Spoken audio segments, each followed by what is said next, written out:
Un jeu vidéo qui commence par une scène de la vie quotidienne, dans un village en Afrique, quand soudain, il faut courir, éviter les balles, se cacher, trouver de l'eau et assurer sa survie. Voici les règles de Salam, un jeu pas comme les autres, développé par Lual Mayen, lui-même réfugié du Sud-Soudan. En tant que réfugié moi-même, ayant grandi dans un camp, je pense que beaucoup de gens ne savent pas ce que représente le parcours d'un réfugié. Alors on veut utiliser le jeu pour faire comprendre aux joueurs du monde entier ce qu'est la réalité de cette vie-là. Aujourd'hui, réfugié aux États-Unis, le Sud-Soudanais de 28 ans garde comme une relique son tout premier ordinateur. Dans un camp en Ouganda, sa mère a économisé pendant 3 ans en secret pour débourser les $300 pour le lui offrir. Il a appris à programmer tout seul après avoir découvert le célèbre et violent jeu d'action Grand Theft Auto. J'ai réalisé l'impact du monde du jeu vidéo à ce moment.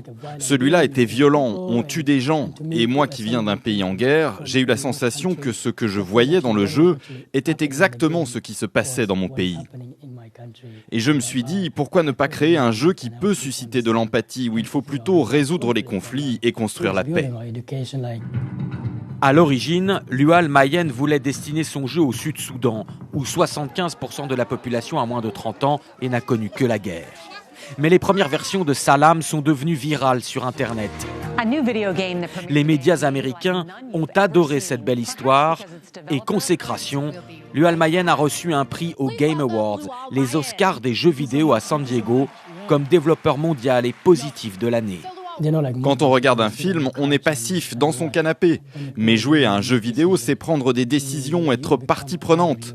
C'est pourquoi je crois sans aucun doute que les jeux vidéo sont des outils pour changer le monde. La version définitive de Salam sortira dans quelques mois. Elle sera doublement interactive. Chaque fois qu'un joueur achètera de la nourriture dans le jeu, de l'argent sera reversé au camp de réfugiés en Afrique.